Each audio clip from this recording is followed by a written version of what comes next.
The Rise of the Realm Runners expansion for Achroma has just arrived. Well, I say just arrived. It was 2 weeks ago, I just haven't made a video out on it yet. And I want to take a look through all the cards in the set to further deep dive into the lore. Now, there's a lot of cards, there's 120 cards in this expansion, so not like your normal Chronicle, so I'm going to split it into two halves. The first video, this video, will be talking about the rare and legendary cards in the set, and then a video to come will cover the common and uncommon cards. So let's dive in.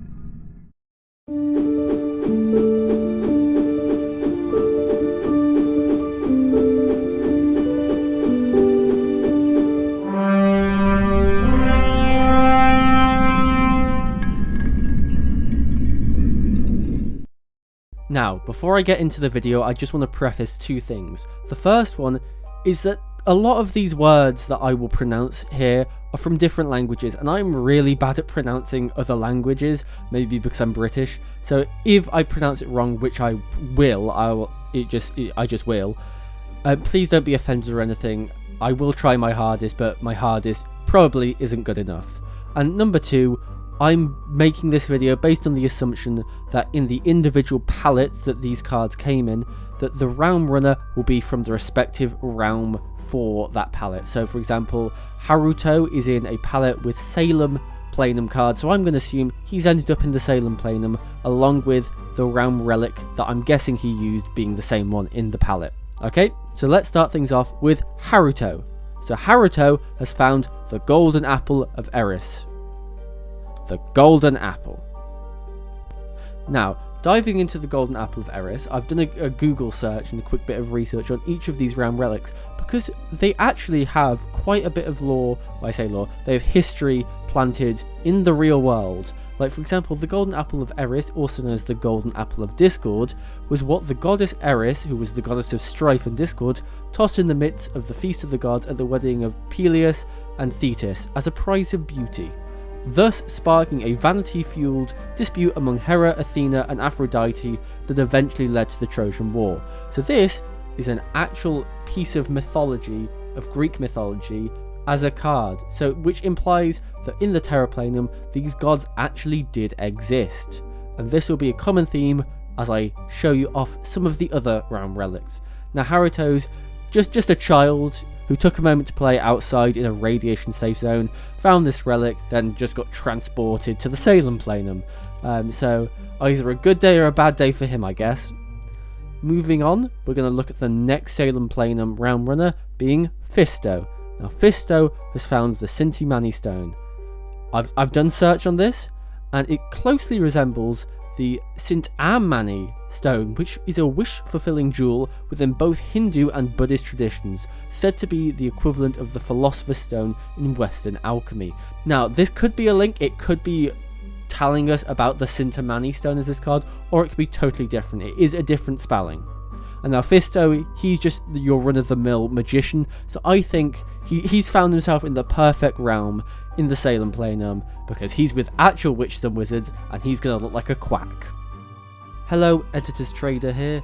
I'm just looking back through this footage, and I missed a major point here. Fisto has been performing his tricks for centuries. He's been around for centuries. So if it's basically the Philosopher's Stone, it's been working, so it definitely is the Sinti-Mani stone, because otherwise Fisto would not have been around for centuries. But this also means that Fisto found this stone ages ago. He's had it for ages. So maybe he's been travelling the realms for longer than we can know. Next we're going to move on to the Realm Runners in the Draco Planum, starting off with Mystique from the X-Men. Sorry, Mutants. Mutants' skin shimmers like scales, again Mystique, and he's found a serpent's ring, which gives him the ability to shapeshift. Again, Mystique. Now I did some searching on a serpent's ring. It seemed a bit generic, but I did hope that there would be some myths surrounding it, and all I found was a 2020 music album by a band called Magnum. However, a serpent's ring, in sort of like folklore, represents eternal love, so you never know, mutants might be eyeing up one of the dragons in the Draco Planum, who knows. Next up we have Ray. Now, Ray was working in the cobalt mines and uncovered Dyrnwyn. Now, Dyrnwyn is actually one of the 13 treasures of the island of Britain, which is a series of items in late medieval Welsh tradition. It's also known as the White Hilt and the Sword of Rhydderch Hale. Now, I really butchered that pronunciation. You see what I mean when I preface this at the start. He was a ruler of Oaklet, or as we know it now, Dumbarton Castle. And I'm just going to paraphrase here from an article. If a well-born man drew it himself, it burst into flame from its hilt to its tip, and everyone who used to ask for it would receive. But because of this peculiarity, everyone used to reject it, and therefore he was called Rhydderch the Generous. So this is planted within sort of Welsh tradition. Next up, we have Hod. Now, a bit of interesting thing about Hod is he's a blind old thief, and it's specified he searches for realm relics. Now, that could be due to him finding the Mask of Mysterium. He might have stumbled upon it because that lets you see the true nature of the world. He could then learn about the realms, because I'm running off the basis here that in Terra Planum, much like our Earth, if there were other realms, we wouldn't know. So that's my basis for this, that Terra Planum doesn't know of the other realms. I mean, it is written in the Draco Planum sort of history scroll that in medieval times they used to hunt dragons, and that seemingly this is a modern era, so it'll be like, oh, that's a folklore tale because the dragons then left. So it could be interesting. Does Hod know something he shouldn't know, or is it just the mask?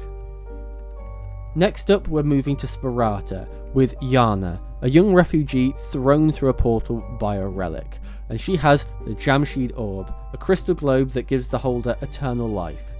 Now again, I couldn't find an orb, however I did find the Cup of Jamshid in Persian mythology, which was long possessed by the rulers of ancient Greater Iran. The cup was said to be filled with an elixir of immortality and was used in scrying. Again, that seems incredibly close to the Jamshid Orb with its lore text. This is definitely a reference to the Cup of Jamshid. Moving on to the final realm runners that we see in this release, we have Nimi, who has found the Club of Dagda. Now, she's found this in a riverbed, so quite a shock for her as she just finds the Dagda and just is thrown through a realm portal and ends up in the Norso Planum, to my belief. Now, the Club of Dagda belongs to the Dagda, who is an important god in Irish mythology, who is portrayed as a fatherly figure, king, and druid. He's associated with fertility, agriculture, manliness, strength, as well as magic, druidry, and wisdom. Now, this staff is sometimes portrayed as a malice. It's of dual nature, so at one end it kills, and at the other end it brings life, so very suiting to its ability. Next up, Hisano. Now, Hisano, I will admit, I was originally making this video, and then I looked at the lore text for her realm relic, and saw Freya, and I was like, oh, who's Freya? And then it spiraled into me actually doing more proper research, which I should have been doing anyway. But Brisingamen is the talk of or necklace of the goddess Freya, right? Brisinga in Brisingamen is derived from Old Norse, being a poetic term for fire or amber. However, Brisinga can also be an ethnonym, in which case Brisingamen, the name of the realm relic, can also mean the talk of the Breezings or Brisings. I don't know how to pronounce it, I apologise again. So, two things we can get from this is Freya being a goddess in Norse mythology. I know we've got the Norso Planum, and not necessarily all of Norse mythology is trolls, but in Achroma we could be looking at another Jotun troll appearing with a new species of trolls being the Brising trolls or Breezing trolls. I don't know how to pronounce it. Or, I'll be the first to admit, Breezings sounds a lot like Briscavi, so I might be reading into this too much. But the fact that Freya is outright mentioned in this lore text does heavily imply us seeing a Freya appear in the game. And Hisano, an arrogant city trader, she's found herself in the perfect realm here, being in the Norso Planum, where trade is basically everything. So she's going to quite enjoy it here. Next up, let's talk about the Realm Rifts. Now, the Realm Rifts are all elemental breaches in, I guess, space-time, but they're unnatural. So, it doesn't bode well for the creatures and characters and citizens of these realms, as these really shouldn't be appearing. It could be due to the war ongoing in each of the realms, but we simply don't know. As I said, these are elemental, with us getting Achrom, Aqua, Flora, and Aurium here. However, if you play another one of those elements, there is still hope, because we then have the realm runes, with the other elements being covered here, and Achrom gets a further rune. So if you play Achrom, it's your lucky day here.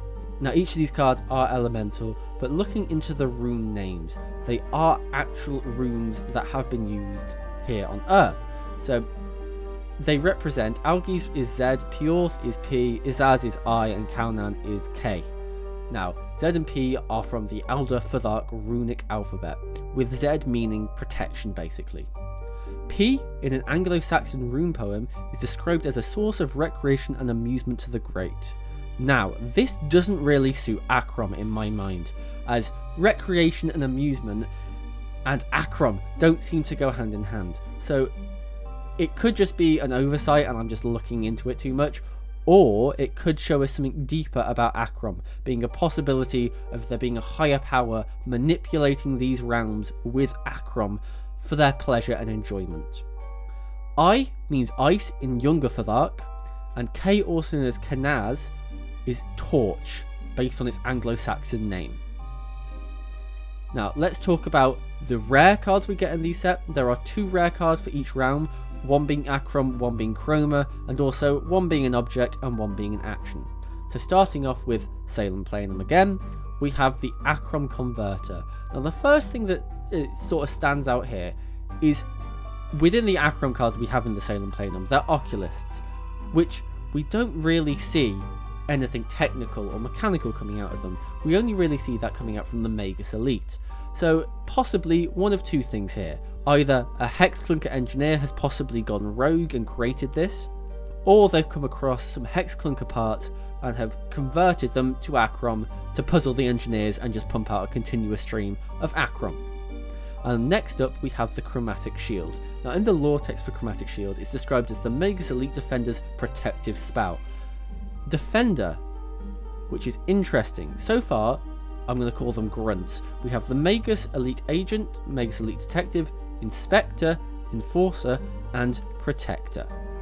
We do not have a Defender. However, Chromatic Shield uses Ice Chroma, and so does the Magus Elite Protector, so it could just be sort of a typo or whatever, or we could be seeing a new Magus Elite card coming in at Conjuring at Curdle Cove.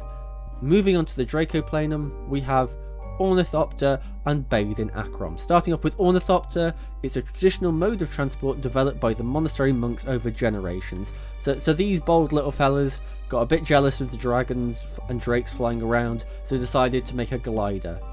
Whether that glider is particularly useful, it doesn't seem to have any way to go up, so maybe it's the dragons sort of use their wings to make updrafts or whatever, but this is how they get around in the Draco Planum. Bathed in Achrom. Bathed in Achrom does not have any lore text. However, the first thing that came to mind when thinking about this is Achrom Belenium. Now, Achrom Belenium is where the drakes come to replenish their strength. They bathe in the waters here, and I think that fits Bathed in Achrom incredibly well. It's almost as if the drakes are sort of bathing in this image. However, that does not look like a drake. It could just be some of the ooze, but that very much looks sort of human-like, so it could be a monk. So maybe they've got their hands on some of the monks, maybe they've picked them off from their ornithopters as they glide through the sky, thrown them in an Achrom bath, and are trying to corrupt them.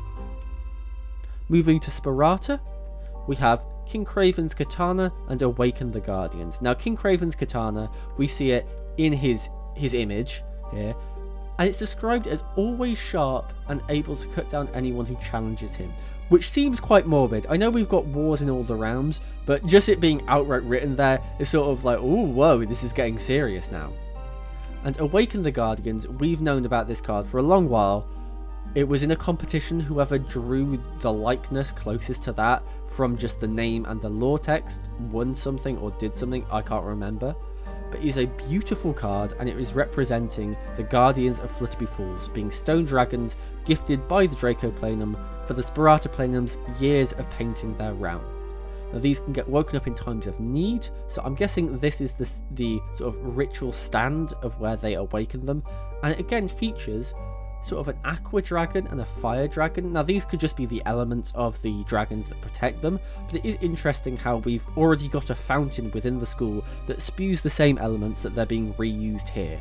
So it most likely is due to the elemental aspects of those two dragons. Now, finishing things off for the rare cards, we have the best realm, of course, the Norsoplanum, and we have Geel Sash and the Briscavi Feast. Now, Geel Sash obviously belongs to Geel, and it is said the sash is made from a fine glowing silk which is unbreakable and as strong as Orium, which suits Geel nicely. So it's sort of like a battle sash, I guess, that she wears, always ready to take on a fight.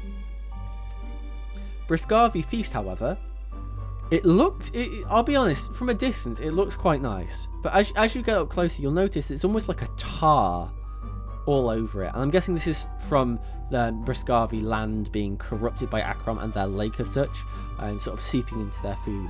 But one thing I do want to point out is the absolute powerhouse of the Briscavi, Brynhild. Now Brynhild, we're told, has taken up cooking, and she has had that skill for a while, as she cooks every meal the Briscavi are served. So I'm guessing she got a little bit fancy one day and decided, we need to win this battle. Let's create a big, nice feast for our warriors, and go straight into battle. And that's every rare and legendary card covered in Rise of the Realm Runners for Achroma. As I said, there will be another video coming out at some point covering the commons and uncommons. There are a lot of those, but I just thought for these cards, they had so much lore in them that it just deserved its own video. Achroma has always been a game very lore heavy, if you want to read into things. I mean, you have the events that influence the game going forward lore wise, which influences the gameplay, the abilities, the cards we get. But just the fact they've researched this far into every card in this set is absolutely amazing. But yeah, keep your eyes peeled for that next video coming soon.